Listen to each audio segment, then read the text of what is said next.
Bonsoir et bienvenue à tous sur Afrique Sport pour le journal du soir de ce lundi 26 juillet 2021 que nous débutons en République démocratique du Congo. Les Léopards U20 démarrent la préparation des éliminatoires de la Coupe du Monde Zone Afrique ce lundi au stade des Martyrs de Kinshasa. Renseigne Jerry Angweba, chargé de communication de la FECOFA, et c'est sous la houlette du technicien congolais Andy Magloire Foutila que les Léopards d'eau ont entamé cette session de préparation. Récemment limogé de son poste de coach de Sanga Balende, Andy Magloire Foutila se trouve déjà une occupation donc. Sa nomination et la nature de son contrat avec la FECOFA ne sont pas encore officielles, mais quelque chose est sûr, c'est lui qui devrait conduire l'équipe nationale U20 durant ses joutes.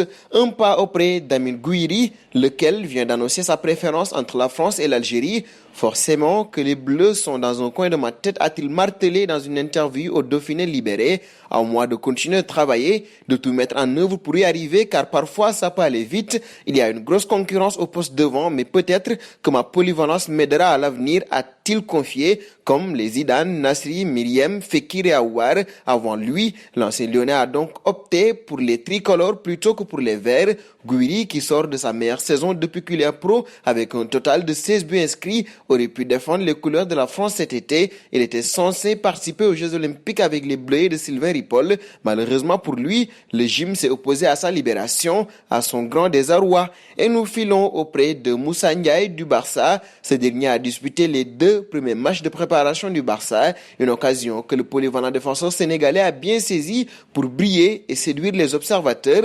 Après 2 matchs amicaux remportés avec le Barça, la presse sportive catalane a fait un zoom sur lui. Il arrive des juvéniles A où il a joué en tant que défenseur central et parfois au poste d'arrière latéral gauche, une position qu'il occupe dans l'équipe de Ronald Koeman. Il a été somptueux en attaque lors des 2 matchs face au Nastic de Tarragone et Giron, et il a d'ailleurs tenté des frappes depuis l'extérieur à Écrit Sport. Courageux, de bonnes minutes du Sénégalais qui est revenu dans le couloir gauche face à Girona. Il est entré à la place d'Alejandro Balde et ne s'est pas désengagé. Il a même osé avec des tirs lointains, souligne également le média Mundo Deportivo. Nous resterons en Espagne pour parler du retour de Fernando Torres à l'Atlético de Madrid. L'Espagnol est bien de retour dans son club formateur, mais pour commencer une nouvelle carrière, 2 ans après avoir mis fin à sa carrière sportive suite à une expérience au Japon du côté du Shanghai Tozu, El Niño a pris la décision de se lancer dans le coaching. Et quoi de mieux que de le faire là où tout a commencé pour lui. Dans un communiqué, les colchoneros ont annoncé que Fernando Torres sera en charge des U19. Et de Torres, nous passons à Buffon.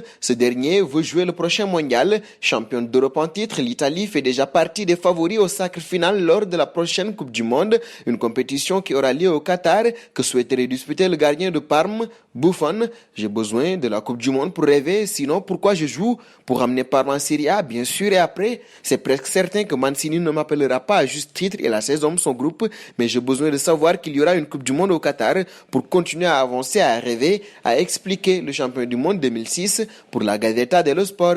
Nous terminerons avec Léo Messi. Cela fait plusieurs semaines que Léo est sans club, une situation inédite dans la carrière de l'Argentin, mais qui devrait être réglée au mois d'août.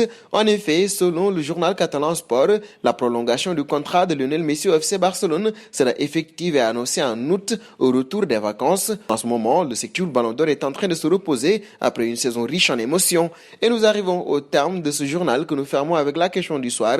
Selon vous, Moussa Ndiaye doit rester au Barça cette saison ou partir en prêt? Vos réponses seront attendues en commentaire. En attendant, n'hésitez pas à vous abonner sur Afrique Sport.